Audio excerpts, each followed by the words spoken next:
Bon, une fois que nous avons ouvert notre espace de travail, voilà ce que nous voyons a priori. Nous avons ici la barre d'outils, nous avons là la barre des menus et nous avons naturellement notre document avec avec le titre que nous lui avons attribué. Nous avons ici latéralement les palettes qui vont nous permettre de définir les paramètres des outils que nous aurons sélectionnés. Donc, par défaut, comme pour ceux qui ne s'y retrouvent pas, je vais dire ceux qui sont habitués à travailler sur le logiciel Illustrator, vous allez remarquer qu'il y a beaucoup d'éléments qui n'apparaissent pas, ce qui est tout à fait normal parce que depuis les nouvelles versions, on a pris l'initiative de cacher en fait. C'est que ces menus sont masqués et ils sont cachés.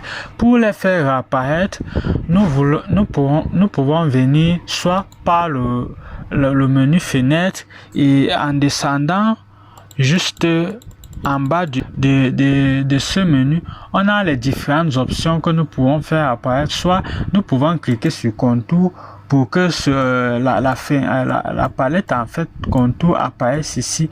Mais dans le cas échéant, il y a une méthode bien plus facile de faire apparaître le menu classique que nous connaissons tous. Pour cela, il faut venir ici en haut sur ce bouton où vous voyez écrit les indispensables. Lorsque vous cliquez dessus, et vous pouvez choisir les différentes configurations par défaut qui ont été conçues et intégrées au logiciel. Par exemple, voilà le menu le plus courant qu'on utilise généralement car il a les options dont nous recherchons. En cliquant sur les indispensables classiques, comme vous pouvez vous en rendre compte, on va retrouver sans aucun doute le menu auquel on est habitué.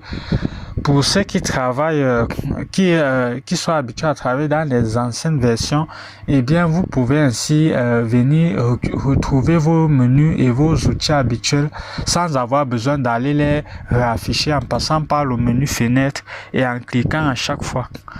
Bon, une fois qu'on a notre menu, comme vous pouvez vous en rendre compte, là nous avons ici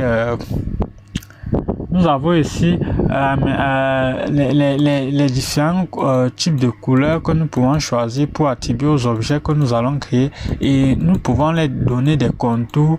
Et nous avons bien sûr le menu fichier qui nous permet de créer de nouveaux documents, enregistrer, importer et exporter. Nous avons le menu édition. Ce menu édition nous permet d'effectuer certaines opérations, copier, coller et consort, mais nous allons en parler un peu plus tard. Et nous avons la possibilité de venir via ce menu paramétrer notre logiciel pour pouvoir lui donner des configurations un peu avancées. Par exemple, en venant dans le menu préférences générales, et cela ouvre une fenêtre comme vous pouvez vous en rendre compte. Cette fenêtre nous permet d'attribuer des modifications que nous voudrions à notre logiciel. Bien sûr, nous pouvons définir, comme vous pouvez le voir, les paramètres généraux.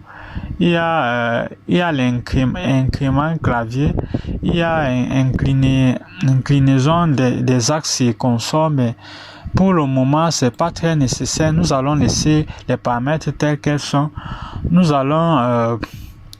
Nous avons plusieurs menus. Nous avons le menu test. Il nous permet de définir en quelque sorte les corps des lignes, des interlignes, des approches et consorts.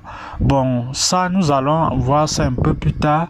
Nous avons d'autres menus comme les repères et grilles. Nous pouvons venir ici changer la couleur des repères, mais mettre la couleur que nous voudrions. Par exemple, nous pouvons mettre du rouge et vous voyez clairement que les repères vont s'afficher maintenant en rouge. Une fois que nous allons les créer, nous avons les styles de traits. Nous pouvons définir les traits en pointillés ou alors les traits. Bon, ça dépend de nous. Nous avons les couleurs, la grille, la couleur avec laquelle les grilles vont s'afficher. Nous pouvons aussi les changer, mais nous allons laisser les choses telles qu'elles sont. Nous avons aussi la possibilité de de modifier les repères commentés. Bon, nous avons là les couleurs des traits, des tranches. Bon, là, nous avons beaucoup de paramètres que nous pouvons modifier. Et tiens, ici, l'un des menus les plus importants, c'est où nous pouvons modifier, par exemple, l'apparence de notre logiciel. Nous pouvons venir ici à interface utilisateur. Si nous cliquons sur blanc, nous allons nous rendre compte que le logiciel va devenir complètement. Nous avons modifié la couleur de l'interface. Bon, vous pouvez changer en fonction de votre confort, ou alors nous pouvons définir mode contraste élevé, comme vous pouvez vous en rendre compte. Et là, en cliquant ici, nous allons avoir une interface qui est tout à fait sombre, comme vous pouvez vous en rendre compte. Bon, je vais revenir à là où j'étais tout à l'heure parce que je le préfère comme ça. Là, nous pouvons venir ici performance. Bon, là, nous pouvons définir la performance du GPU, du zoom animé et consort en les décochant. Bon, cela pourrait impacter sur les performances. C'est mieux de laisser les choses telles qu'elles sont. Donc, ne touchez pas à des menus que vous ne comprenez pas parce que cela peut entraîner des dysfonctionnements au niveau du logiciel. Nous avons gestion des fichiers. Bon, ici, enregistrer en arrière-plan, ça nous permet, si nous décochons par exemple enregistrer en arrière-plan, cela peut faire en sorte que pendant que nous sommes encore en train de travailler, que le logiciel plante, on n'arrive plus à retrouver on perd tout le travail que nous étions en train d'effectuer, parce que le logiciel, depuis les versions assez récentes, il y a des programmes qui ont été intégrés qui permettent de faire en sorte que le logiciel enregistre en temps et en heure les travaux que nous faisons, ce qui fait que quand nous avons un problème de coupure ou quelque chose qui vient faire cracher le logiciel, en le réouvrant, nous avons la possibilité de récupérer le boulot sur lequel nous étions en train de travailler et de ne pas perdre totalement nos efforts, quoi. Bon, là, nous avons d'autres paramètres comme l'aspect. Nous pouvons choisir l'aspect de la police.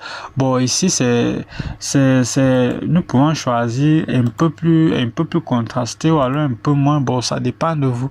Mais une fois que vous avez défini les paramètres qui vous plaisent et que les choses vous conviennent, il vous suffit de cliquer sur le bouton OK pour que cela doit s'appliquer.